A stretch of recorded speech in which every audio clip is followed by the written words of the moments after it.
All right, let's officially do this. So, ladies and gentlemen, welcome to the Business Builder Workshop. We are going to do this hopefully every month. In general, Mona and I have been working together for a couple months now, and we've realized that we have some very compatible skill sets and helping a lot of the same folks out. So we thought, hey, we need to team up.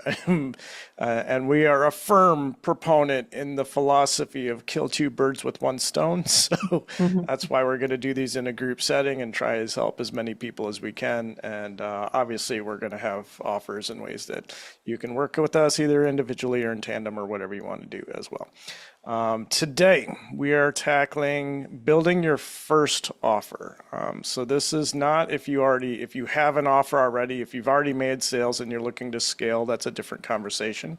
And we have different programs for that. But this is just if you're stuck, you're relatively new, at least to the online space, and you're not really sure how to go about it. That's what we're going to be covering today. In my group Authority Cam, the first thing that we do is called a 7-day VSL challenge. VSL stands for Video Sales Letter. It's basically just creating a video for your school about page or your business website. And it's 7 days of mini challenges that tackle different aspects of that video sales letter so you have a complete picture. Mona just completed hers a couple days ago. Great job, Mona. But I've had a lot of people who get stuck on the second day of the challenge. And the second day of the challenge, sometimes even the first day. The first day is who do you help, and the second day is what problem are they struggling with? And a lot of people can't answer this. And then they can't figure out why they don't have an offer yet. So, and a lot of them are trying to skip those two steps and still build the offer. I was on a Zoom meeting with a private investor for Yamaha, and he was so frustrated with these people that would come to him looking for money, but they would create a solution and then go and try and find a problem for it. And that's literally putting the cart before the horse.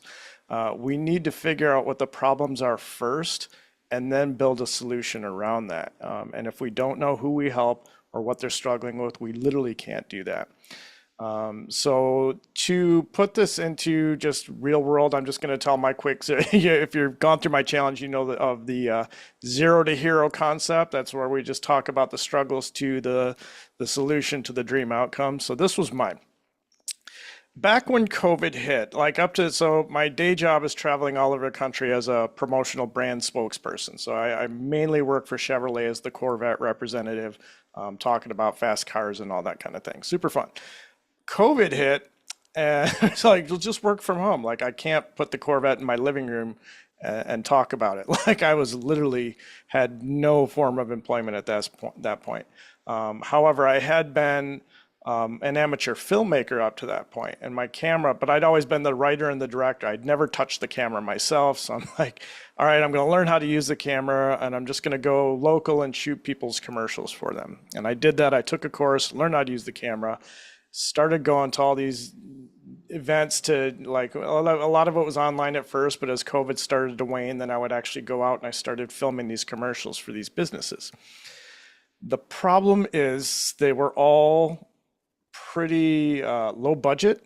And so I was editing till midnight every night, making very little money. I was just burning myself out. And I remember I got a call for this hair salon, and they're like, there's no people involved. You don't have to interview anyone. There's no microphone. And they're like, how much? I'm like, I don't know, $300. I thought I was just going to come in, it's going to shoot it real quick and then leave. Turns out it was a 2-story hair salon. The owner was from Paris, and he wanted like a Steven Spielberg shoot, like just all these fancy zoom ins and outs and all that kind of thing. And he wanted reshoots, and finally I'm like, I'm done. I cannot do this anymore. So at that point, I hired a coach. I paid him $5,000, and he taught me basically the system that I teach all of my people right now. He said, Steve, you've got to switch from being a videographer to being a consultant. That's more your role, is just teaching people. And it made sense because I'm not I'm not a director of photography. Like I don't know angles and lighting and all that. That's not me. Like I'm good at working with the people and just literally just let's talk about business and just what it is that you do. So that made a lot of sense. And then he said, you gotta pick a direction and go with it. Like pick a niche. So at that point, I'm like, I've never been a personal trainer, but I'm really into having to live in an active lifestyle. So I'm like, I'm just gonna talk to personal trainers. And so that's what I did. But I only knew one, maybe two. So I really had to go expand and talk to these people. And so that was the homework that he gave me, my coach, was go out and talk to personal trainers and find out what it is that they're struggling with. And we call this the research project, where I'm actually going to do, I'm going to have an actual research project. This is not just an excuse to get in front of them, and you're definitely not selling them right out the gate. You're just asking them questions. That's it. All we want to do right now is identify who it is that we want to talk to and then ask them questions. And that's what I did. I talked to about 10 personal trainers and I covered all their pain points, their dream outcome. I learned the ins and outs of their business. I started to see patterns. On average, they had 20 to 25 clients, and they were not charging enough. They were making about $3,000 to $4,000 a month, and they were always scrambling to get more clients, but they couldn't handle the workload of the clients they had. And they all sucked at marketing. They were just not very good at that. That gave me a much clearer picture of where it was that I could go in and I could help them. And then I went back and I talked to them, and of the 10, 3 said yes. And that was, for a brand new person, that was pretty good. And I wasn't charging full price. It was a case study price, but I was getting paid for something that I had literally never done before. So I was the case study. So that is essentially now what I teach in a program called Coach Launch in my classroom. And you can definitely, like, some of you already have access to that. If you're a premium member in Authority Cam, you can dive into that today. If not, you can look at that. But I'm just going to rewind and go over this in just a little bit more slow motion, so you understand the process. And step one is going to be selecting that niche. And this is where I do bump into some resistance. And I've had this, it's natural, like I resist it sometimes. Because we feel like we're cemented into something, you're not. This is not a marriage. This is just for the next 5 to 10 clients. Let's test this out and let's see how it feels. So just pick a direction, and you might learn after 10, like, nope, this is not it. And then you can adjust. But even if you don't go with this niche, you're gonna learn so much. And a lot of what you learn can be applied to other businesses. And that's what happened with me. I don't exclusively work with fitness coaches anymore. I work with all coaches and consultants right now. But the building blocks came from working with those first fitness coaches. It was so valuable. So don't just push that resistance off to the side and let's pick a lane. As far as the niche that you want to select, I would look at your own personal experience. It sounds like all of you you're at some level of your business. You're not brand new. So look back at your previous clients. Who did you really connect with? Who did you get the biggest wins for? And then let's be real, who is in a financial position to really hire you for those bigger projects? You're going to have to get a little bit deeper on that on your own. Again, I've got some AI prompts. If you want to have a heart-to-heart with Claude or ChatGPT, you're more than welcome to. But listen to your gut too. Just like right off your gate, who is it that you want to be working with? Like at the end of the day, like who do you want to go have a beer with after work? Like that type of person, because it's going to make your life so much easier. Like if you're working with a bunch of people that you just in general don't like, you're in for a long road. So let's just find someone that you really jive with and run with that. And I think that's because we've all got to, that's why I join other camera coaches groups, and I invite them to join mine, because we're going to have completely separate tribes.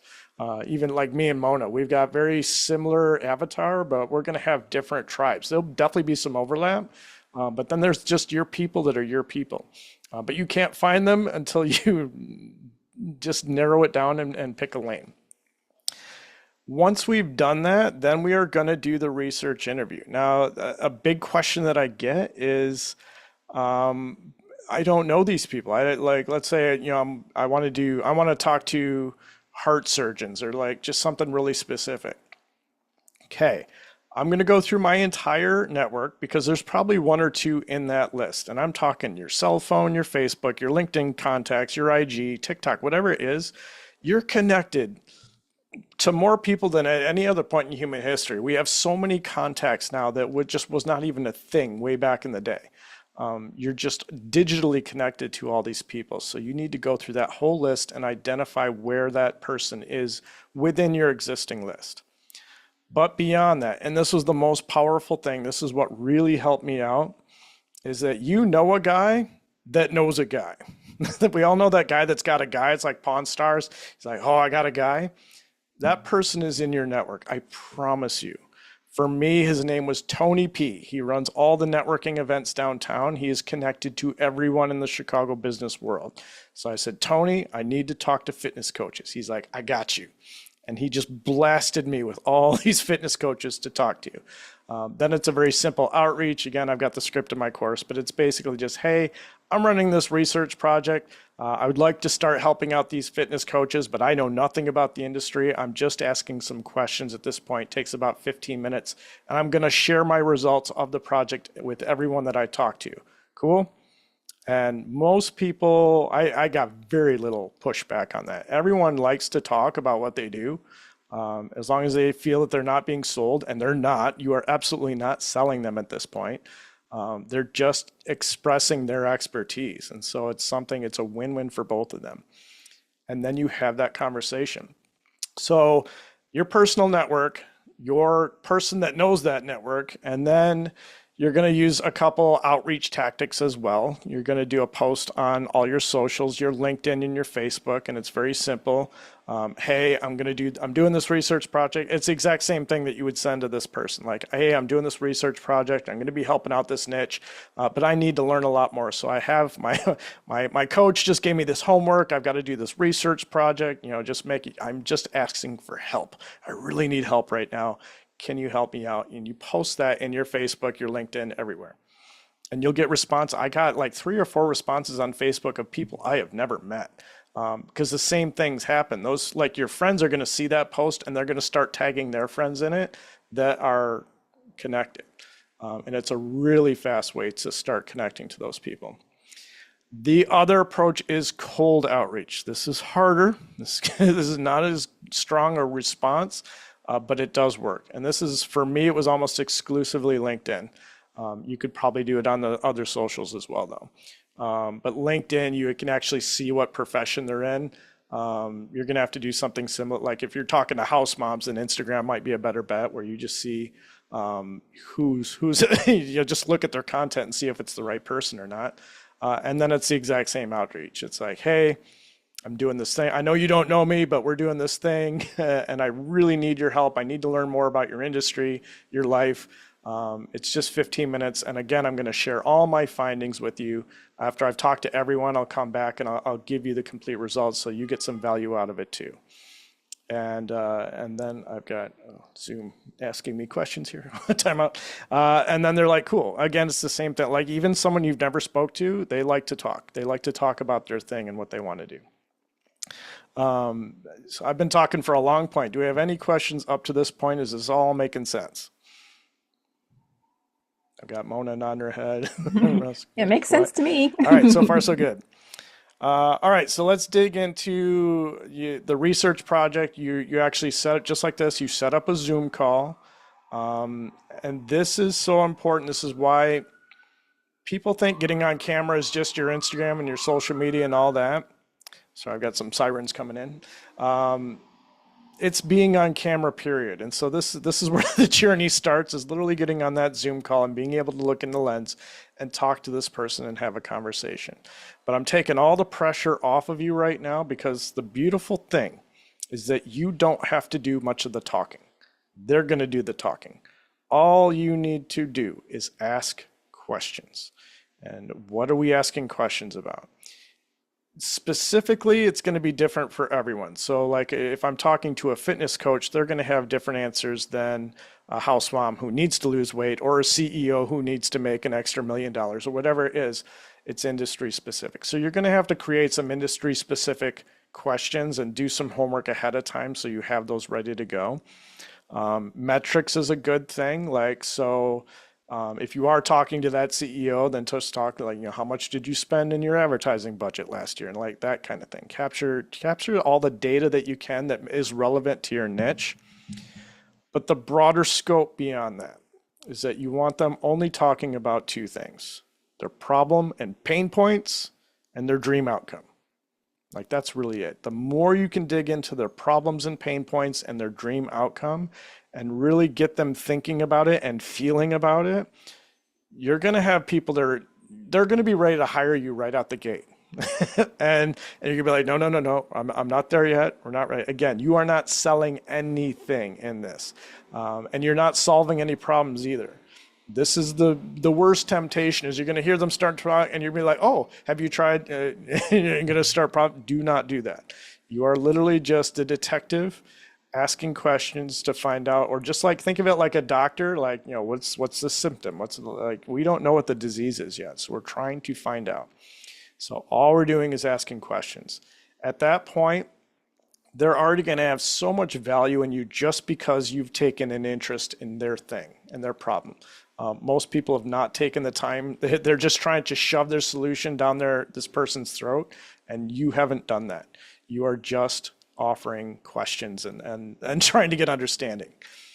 So then what we're going to do then is we're like, okay, Bob, I've got 9 more people to go talk to, but I promised you I'd get you the results to this study. So in 9 days, I'm going to come back. Let's schedule the meeting now. Never, ever get off the call before scheduling the next meeting. Do not leave it up in the air. Life happens. They'll get busy. I don't care how much they love you now. They'll forget about you in 2 minutes.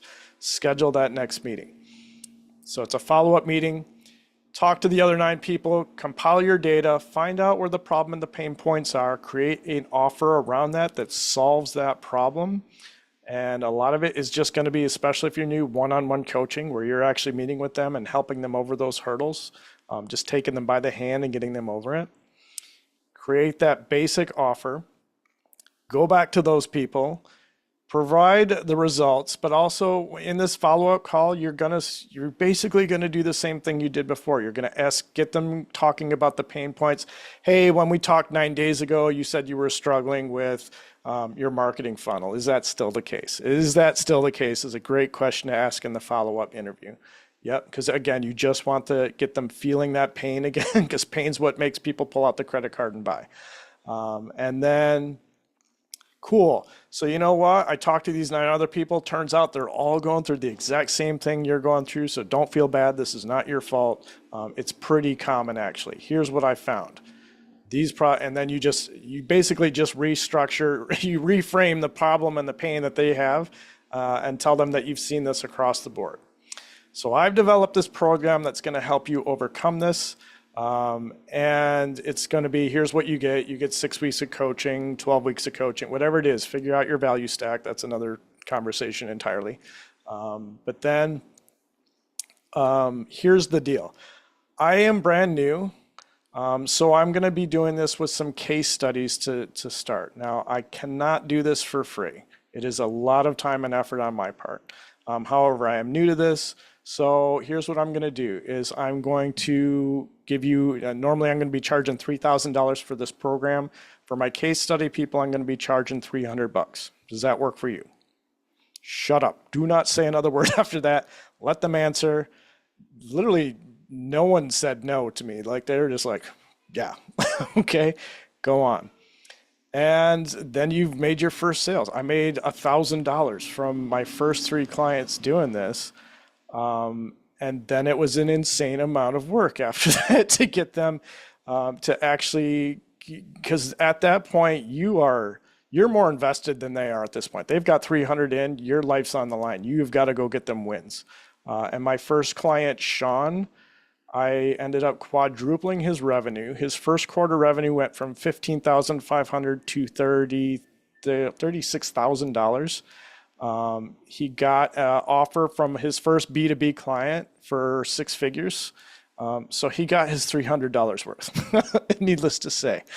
And so that's what you're shooting. Now, you don't have to get results that big, but you want to get them big results because the next thing is to get them on camera, recording a testimonial. And from that testimonial, now you have the proof needed to raise the price for that offer.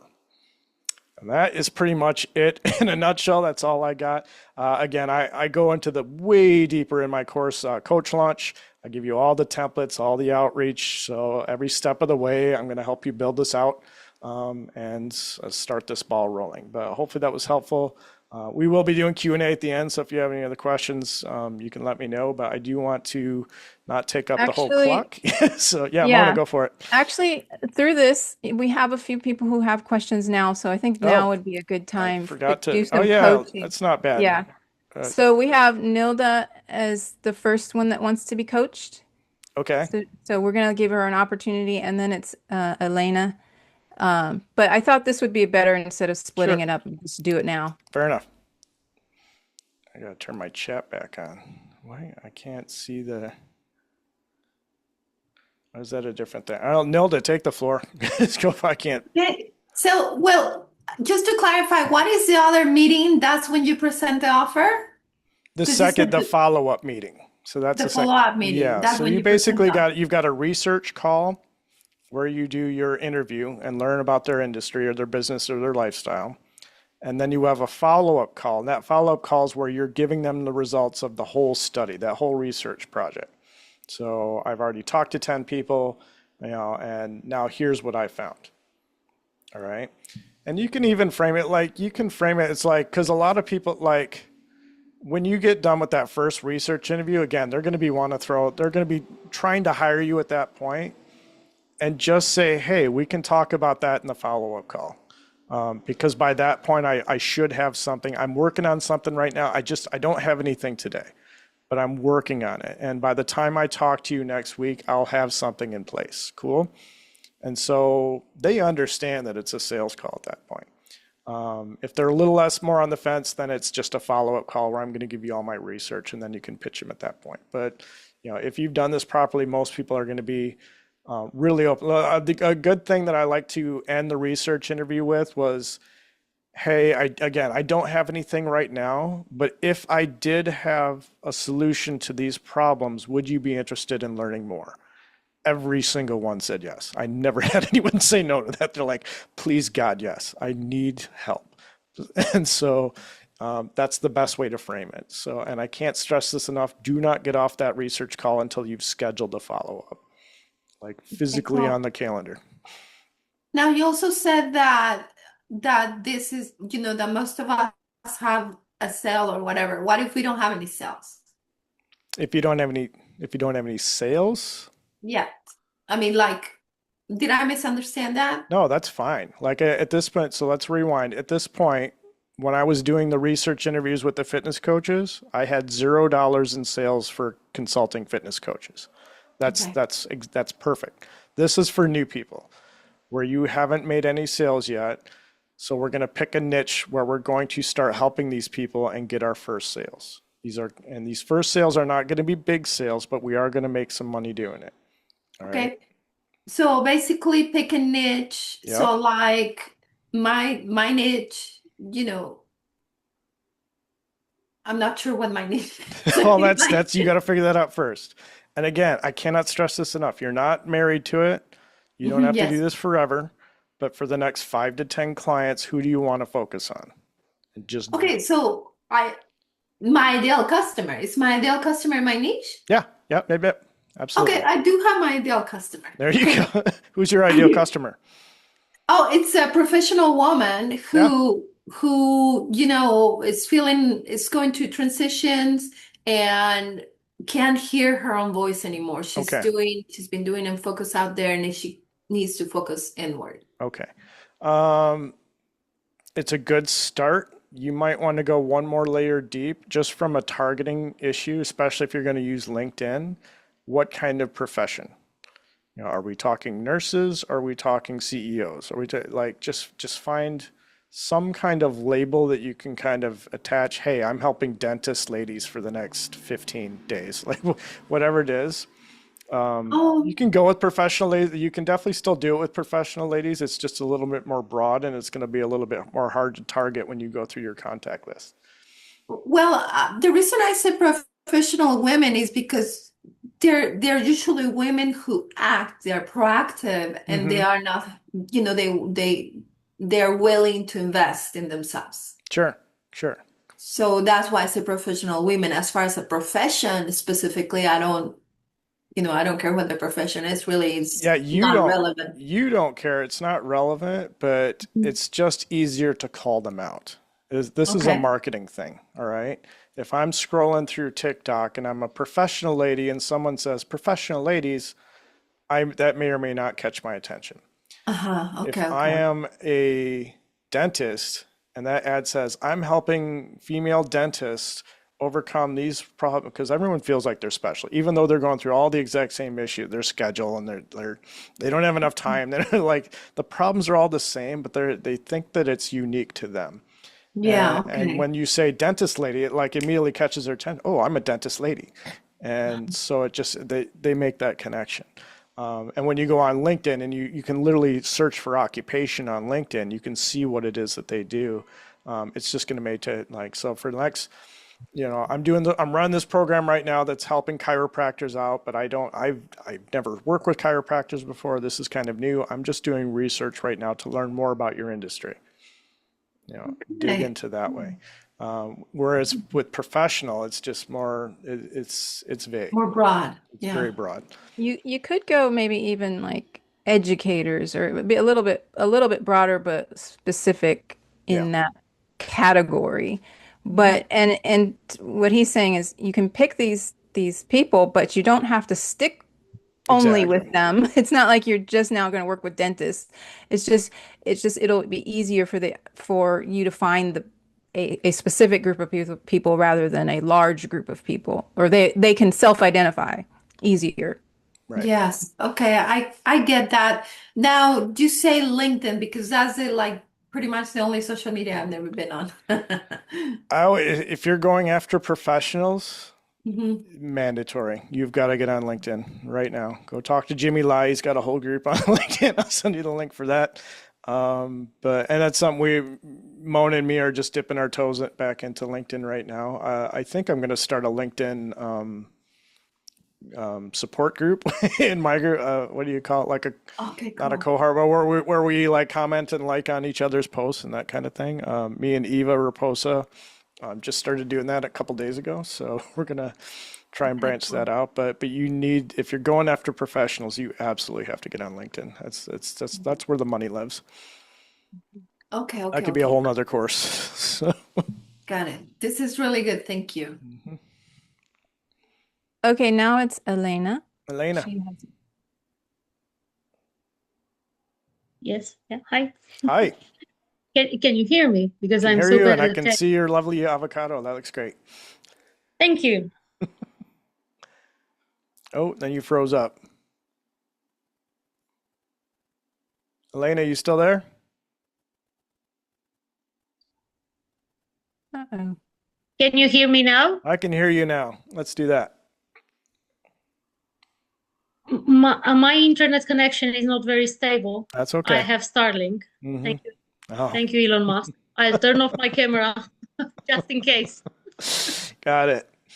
All right. What's the question? Okay. I wanted to ask you about the ideal client. So I'm in health. I'm a nutritionist. Hmm. And of course, I clearly can deal with a long range of things that my patients might have. Sure. And I do have like 10 years of practice, and I tend to be more focused on one particular niche, which is the microbiome, which of course I won't present it as microbiome because nobody will join ever my Mm-mm. community. Nope. But I've just chose to focus on anti-inflammatory Yeah. Much. lifestyle. Absolutely. But it's Um, still very broad. it's broad, but because there's two things going on here. We've got the, when I say niche, I'm talking about who, like the customer itself versus your specialty. So anti-inflammatory is your specialty. And it is a massive marketable specialty. Anti-inflammatory, like there's basically only a couple factors of why people pull out a credit card. Love slash sex, money, and pain relief. So anti-inflammatory is pain relief. It's why it's a multi-billion-dollar industry. So, and the fact that a million other coaches are doing it is fine. So this is where you can actually set yourself apart from those a million other anti-inflammatory coaches, is by going after someone specific. Hey, we know you traveling salesman, you're on the road constantly, you're in a car constantly, your knees are just killing you, whatever it is. Like really dial into that one type of person that needs help with anti-inflammatory and go it that way. So you've been doing it for 10 years. So I would look back, is there any type of client that tends to pop up a little bit more? The thing is that I've been doing for a lot of years, but I live in Spain. So my community here on school is in English. I have a total different audience. I'm starting from scratch, as if I don't exist. Okay. Because my patients here are Spanish. In Spain, we don't speak English. Yeah, we don't. Right. Even if it sounds crazy, we don't. Spanish is a gorgeous, huge market because, of course, you can have all Latin America, which is great. Right. But I chose English because I said, okay, I want to do something else. I have this community for a very short period of time. I think I have like 4 months. So I'm new to all of this, but I do feel like I'm not having all the channels you are telling me about, like LinkedIn, all the... Yeah, I mean, that's another thing that we need to look at as far as which channels. But before we can even figure that out, and you know, that's where Mona really comes in and can help you dial in, because she's a big proponent of just doing one thing and focusing on that. So I'm already train wrecking that by saying, let's get on LinkedIn in addition to YouTube. I'm not concerned about the language barrier so much. It's just what type of person. So in Spain, even though they don't speak English, did you deal with doctors? Did you deal with house moms? Did you deal, like, what type of lifestyle did they have that could translate to you targeting English people that they're in a similar lifestyle? Yeah, they were busy. Business, like busy. Business owners? They were busy. Just busy. No, they were very busy. Like, they didn't have time to change their lifestyle. So that was when I come in and I said, oh, you do have time. Let me find you the little bit of time that you need. Yeah. That's a good start. So we just got to identify who that busy person is here in America, which is literally everyone. So we just, again, this just goes back to what we were talking about with Nilda. Everyone's busy, but in order for them to hear you with your message, especially if you're starting from scratch and you're trying to reach out to these new people, they need to hear you. You need to get their attention. So if you just say busy people, like they're going to tune that out. Versus, you know, are you a busy chiropractor? Then, you know, okay, oh, that's me. I'm going to connect with that. Or, you know, are you busy salesperson? Whatever it is, we got to, you know, just dial it in. Again, not forever, but just for these next 10 to 15. And then you become the go-to person for that kind of group. Does that make sense? I understand. Yeah, it does. Cool. Thank you. Thank you so much. You're welcome. That was great, Steve. That was really good. And the focus, you know, that's the thing that I like to make sure that people are focusing in, and that's what you're doing with that method of finding the offer. You focus in until you find something that works, and then you build off of that. Because if we don't focus on anything, we just have this wide world to try to, you know, create an offer from, and that just leaves us confused and burns us out really too fast. So in order for this to be a sustainable business, which you want, I say that a lot, these are sustainable practices. You focus as much as you can at first, and then later, if broad is, you know, something that you can do that as well. So I really think that was really great. Anybody else have any questions for Steve before I kind of transition into just talking a little bit about what I do and how I help people? You can unmute if you'd like right now or ask in the comments. Okay. Mona, take it away. Okay. Be sure to, if you're coming from me, from my network, be sure to join Steve's Community Authority Cam. I have a link in the chat. And yeah, you can find all his community is great because it's mo like 99% video. So you have to, but that's the thing. We have to get on video. We have to get more comfortable because as front-facing brands, which I'm assuming everyone here is, we need to get comfortable. We need the repetition, and that's what Steve provides with his community, the repetition, because you can't get good at anything if you don't practice. And as long as I've been on the internet and doing live things, I still struggle with a lot of things, and he knows because I'm in his program called Authority. What is it? Authority Video Vault. That's The it. Authority Video Vault. And that I'm in that program because I want to get the reps in. I want to have assets that I can share just whenever I need to. I want testimonials, which I've gotten two great testimonials, one from him and one from another client of mine. But and I'm working on editing those, by the way. I will get those out there really soon. But anyway, join Authority Cam if you are interested in that kind of thing, which you should be. I'm just going to tell you, you should be. Okay, so we talked about the offer, and if this is the very beginning of your journey, what I'm going to share is the next step, but I'm not going to share a whole lot because I have a whole workshop on Friday to talk about that. But I'm going to share a couple of things that are important. But first, I'm going to back up and tell you a little bit about myself and how I got to where I am. Like before, I help coaches and consultants build clear systems. Now, why did I get to clear systems? Because I actually first started off on schools teaching YouTube growth strategy, and it's because I've been on the internet.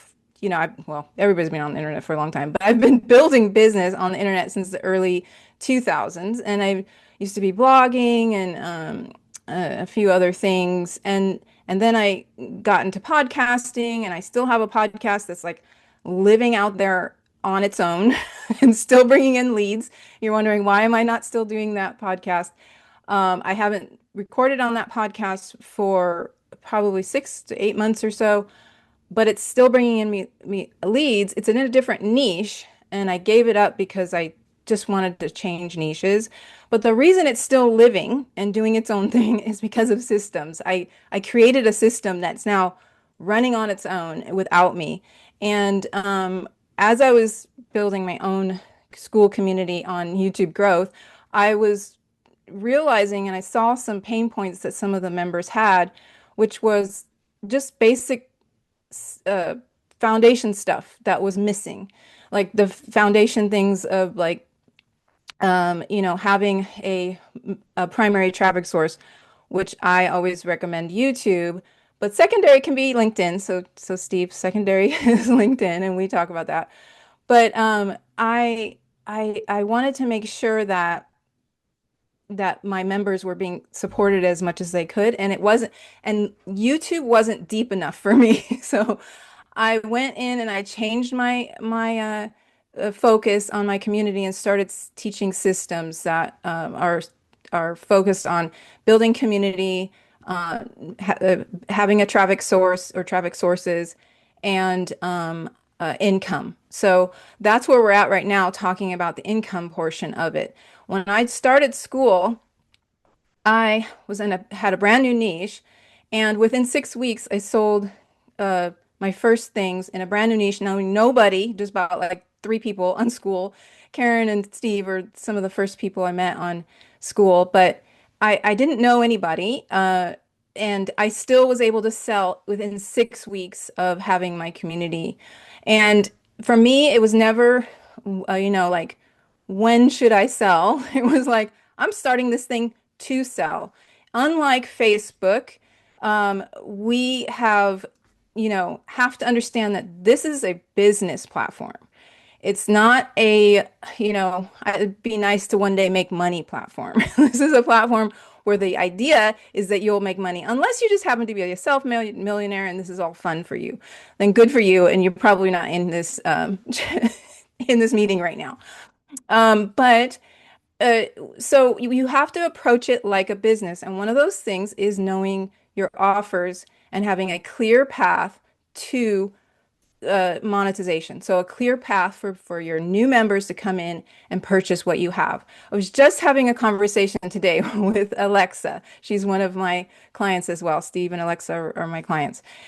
We were talking about how, it feels weird when you go to a community and there's no clear, like, how is this person sustaining this community?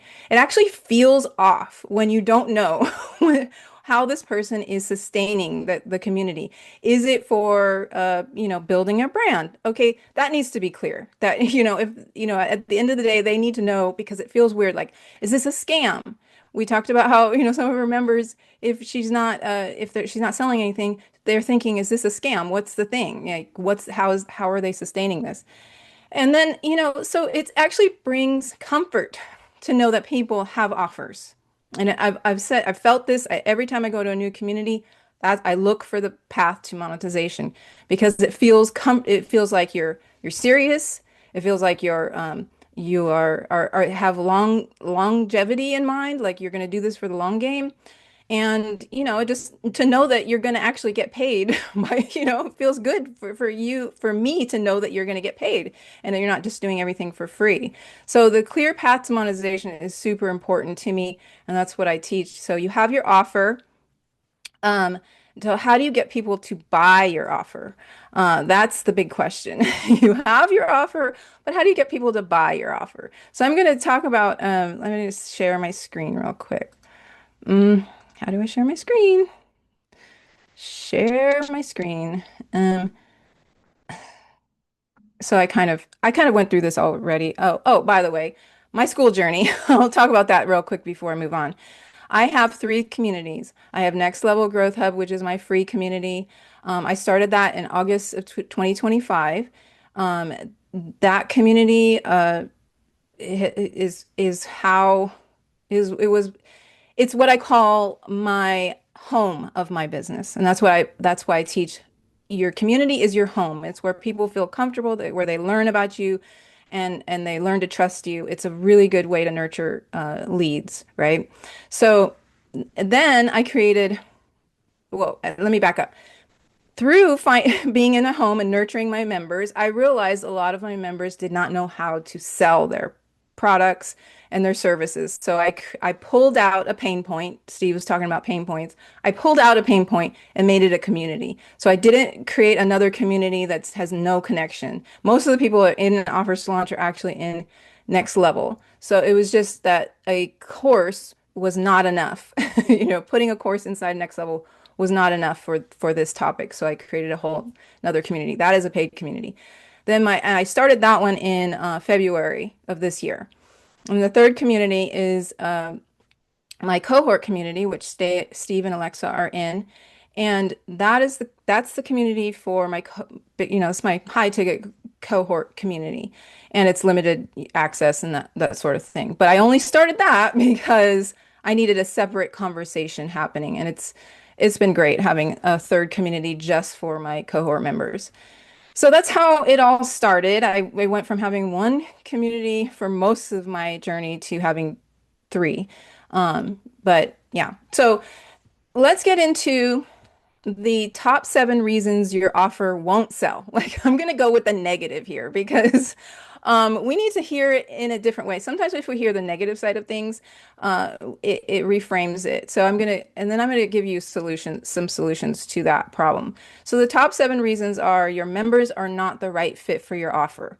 Now, Steve went into that and finding the right person for your offer. You don't want to work, and like work with people that you don't want to work with. And so make sure that you are doing those tests, doing that research, so you know that this is a person. I absolutely love the people who I'm working with, like especially the cohort. Like it was like a dream team to have the people to have my first cohort on school with. It was just like the best thing. So, and I didn't do that by accident. Like it didn't come to me by accident. It came to me because I planned it, because I did my research, because I figured out who was the right fit for me, you know. So for me, there's some personality things that even like people who like nature. Like every single one of my members loves nature in some way, in a different way. Alexa loves gardening, and Steve loves the lake and walking on the lake. And then my other member for the cohort loves she loves gardening too, as well, and just walking with her dog and stuff. So it's like those types of things you can. We talk a lot about in the cohort about signaling the right people. If you send out the right signals, they come to you, they find you. But anyway, so find the right people for your offer. And that'll be easier to sell as well because you'll know exactly their pain points. Another reason is you're not confident in selling or not actively selling. Like you're just not selling. You're just like your confidence is so low that you just don't sell anything. You don't even put out a post about it. You just have it maybe in your classroom. Now, I'll get to I'm going to go through this and then I'll get to some of the positives and what you should do. You make selling about you and not about helping your members. That's a big one, actually, that people don't realize they're doing. They're doing this subconsciously, in most cases. You're making it like the offer, you know, you don't do the research to find the right person for it. You do it, but create the offer because it's something you want to create. Um, you have no strategy for selling, and you hope people will just find your offers. It kind of goes with number three, but it can be a little bit different because no strategy means that you don't even know what that you are missing a strategy usually. So you don't. I'm sorry, I don't know if you can hear that. Our washing machine has a weird thing that happens. So if you can hear a weird noise, it's my washing machine. You don't give your offer launches a long enough runway. This is a big one. People just put things out there and don't realize that you actually need to have a runway and need to do it in a long enough time so that people can catch on to what you're selling. And you let no sales stop you from selling again. That is the biggest, like that one gets me all the time because if you think something doesn't sell, you think, oh, nobody wanted it, but you have not repeated the process because a lot of times people just didn't see it. So you have to repeat the process. You have to repeat the selling, you have to repeat the launch. You don't track any data to find out what might be the reason people are not buying. And again, another one that a lot of people seem to lack getting data because it really, at the end of the day, it is really all about data. Don't make it personal, make it about data. Make it about what is and what isn't. Why people didn't buy, why didn't they buy, you know? So how do you get people to buy your offers? First, you become a confident seller. I'm just going to tell you right now, be a confident seller. You don't even need any practice. Just become a confident seller. Just know that what you're doing is for the benefit of someone else. It's not to, you know, make you rich or, you know, that is the outcome of believing that you're, you know, of becoming a confident seller. Um, or it can be. I'm not saying anybody's going to be rich from selling, but what I'm saying is like reframe it in your brain. You believe selling is serving. If you have an offer that you know people can benefit from, it's a disservice to them if you don't sell it to them. Because selling, you know, if they don't have the buy-in, first of all, there's two reasons. If they don't have the buy-in, a lot of times they don't do anything. So if you give away stuff for free, you've seen it. You've given stuff away for free and nobody does anything. So they need the buy-in. They need a little bit of the buy-in. And the other thing is, it's not sustainable for you. If you're not selling, if you're not making money, it's not sustainable for you. So you cannot no longer help them if you can't make money with it. So reframe it in your brain, become a confident seller. Be believe your offer is good. Believe what you're doing is serving people. Sorry. Okay, so and then there's you need to create a launch plan, which is what my second community is about, offers to launch. But you need to create a launch plan. And the reason is because there's a there's a buying process people need to go through. Like they need to understand what your offer is about, why it is or is not for them. And that takes time. It just takes time. I mean, you can by chance find the right person at the right time when they're ready, but that rarely happens. Sometimes you just need to go through a few day process. And I have a 7 to 10 day launch that I have launched eight times. 6 of those I made sales. 2 of those I didn't, which is really important. It goes back to repeating the process even if you don't make sales, right? So, uh, but having a launch plan is really important. It makes that data thing happen, like where it's just data. You're just collecting data to find out how to make your messaging better, how to do that, how to present it better. You can do workshops versus just having text posts, or you can have one-on-one conversations or whatever it is. Like you need to have but it needs to be over a certain period of time. So you stick with it until the end. A lot of people get really squirrely when nobody buys. If they, especially for 10 days, you feel like, and nobody bought, it feels like they're never going to buy. So you give up on day 6, you know, when they would have bought on day 10, but you heard crickets and thought nobody was interested. I've had so many people now lurk right into my offers. Like I had no idea they were interested until they bought. So as much as it feels uncomfortable to hear crickets, you have to, start and finish, have a start and finish. And then you track data to see what went right and what went wrong. And that's just, that just takes away the personal side of it. Like nobody bought, or what's the data that shows me why they didn't buy, or why they did buy. So you launch again, so that members, that's the next thing. You launch again so that members know you believe in your offer. That's another thing. Like if you don't believe in your offer, then your members won't believe in your offer. You have to believe in your offer, so you launch it again to say, you know what, you missed it last time. Here's another chance to get it, or whatever. So yeah, so these are the things that have happened for me since 6 weeks from the time I started my community till now. 6 weeks, I've made close to, or maybe it was over $10,000 with, in this community. I'm not like $10,000 a month, but you have to start somewhere. And this is this is how it looks when you're in the middle of building. So and it's been great for me because it's been like a completely new niche that I wasn't in before. My original niche was homesteading, so it's even way different than what I was doing originally. So if you want to learn how to sell your offers within your community in a way that feels natural, then you can come to my my workshop called Convert to Paid, which will be this Friday at 3 p.m. Eastern, and it's completely free.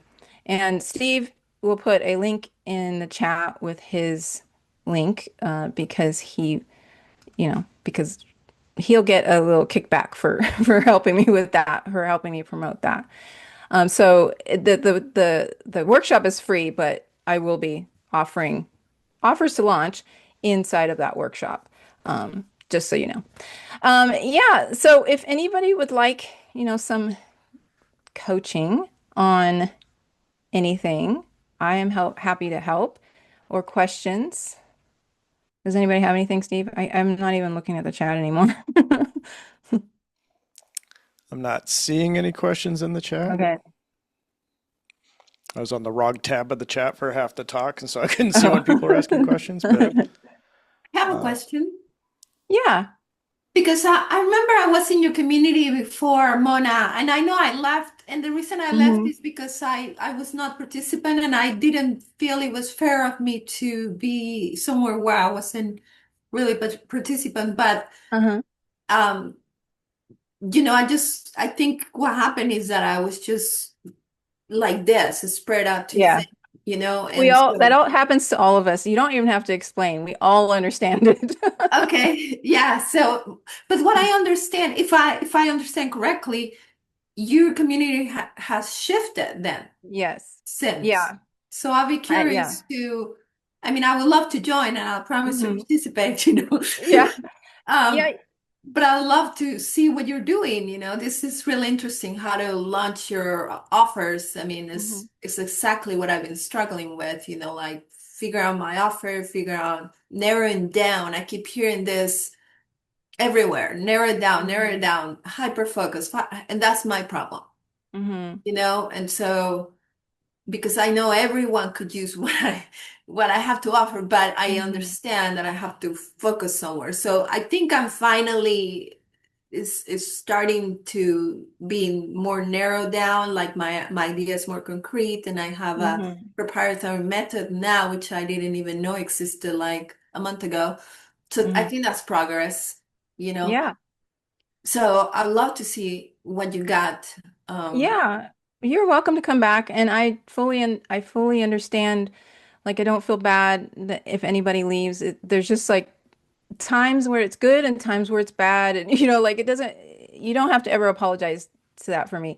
But when you join, I, yeah, so I was doing YouTube growth. So you might have come then. I don't know. Well, anyway, it's shifted. So now I do talk about systems and making sure that all the dots are connecting. That's kind of what I do mostly is I just like I can see really well the scatteredness and then I can bring it back, I can bring it together. That's what I do the best is like making and then also helping it simplify it so that it's a simpler thing and more able for you to handle as a solopreneur. Like we don't need to be all in all the places. We need to focus on certain things that will grow your business. So you're welcome to join again. And one of the things I do, and I will send you, since you're joining again, I don't know if it'll be an auto message this time, but I'll send you a DM because I like to get the conversation going and talk to you directly and find out what your biggest, pain point is there so that we can work on that first. Okay, So, great. Thank you. I yeah. sent the request to join, so Okay. Awesome. thank you. You're welcome. Yeah. So if anybody else has any questions or anything, um, otherwise I guess we can just wrap up. Just come to the workshop I'm gonna stop sharing the screen. Come to the workshop if you want. I will be teaching in that workshop, so it'll be a teaching workshop. It won't be just me talking about the offer that I have, but you can see how I sell an offer if you want to see that. Very cool. All right, no more questions. We're going to wrap this, but thank you all for attending, and we will see you all in our respective groups, and hopefully we'll be doing this again. This is me and Mona Mhm. kind of did this by the seat of our pants for this Yeah. one. I don't I see think it that went well changing. though. It went pretty well. I loved it. So we'll definitely be doing more. I just can't tell you a scheduler. Yeah, and it might end up on a podcast. Yes, We'll do that in the future. We'll make sure everybody knows this one won't end up on the podcast, but that's the goal is to make it an audio and video podcast as well. 100%. Mhm. Cool. All right, thank you, everybody. Okay, thank you. All right, bye. Bye. Before we do that, we're going to do a quick round the horn and just introduce ourselves. So this is this is a 15 to 25-second introduction. Just say who you are, where you're from, and what you do. So I'll kick it off. I am Steve. I live in Chicago, and I help online coaches and consultants, typically who already have an offer, scale their business using the power of video. That is me. So moving on, Mona's next on my screen. Mona, dive in. Okay, I am Mona. I teach coaches and consultants how to build clear systems to make growth predictable and intentional and sustainable. Yeah, that's about it. I live in Georgia. Forgot about that part. Nice. Alexa, you're up. Hi, I am Alexa. I teach. Oh, Alexa's going off. Sorry. Wait. How many times a day does that happen? All the time. All the time. If I don't close the door, it's a real Oh my God, that's so pain in funny. the. Well, All right. I teach German.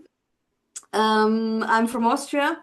I teach German and I focus on pronunciation a lot and on perception. Because for me, it's really important to teach German as it is really spoken and not the boring textbook stuff. Nice. Karen, you're next. Hi, I'm Karen. I run the School Hers community, and it's a support community for women that are that have school communities, and it's actually expanding to teach you the A's to Z's of building a school community for women that are new to school Phenomenal. Yeah, or struggling. your people talk about your group all the time. Like, what's this School Hers group? But yeah, I hear about it quite a bit, so that's awesome. Sorry, no boys allowed. No, darn it. Nilda, let's go. Hi, I'm Nilda and I live in West Texas and I help women to reconnect with themselves and to find clarity so they can live a life that is aligned with their soul. Nice. Robin. Hello, I'm Robin. I live in Costa Rica. By trade, I'm a photographer and graphic designer and lifelong animal lover. My group on school is called Animal Connection, and I help people learn how to connect deeper with their pets and other animals in the form of telepathic animal communication. And I also have one other group that's called the Sisterhood of CSA Survivors, and that is a group for women who are survivors of child sexual abuse. And that's it for now. Excellent. Great job. This is great because we all have a pretty good foundation of what it is that we want to do. So now it's just going to be pointing it in a direction.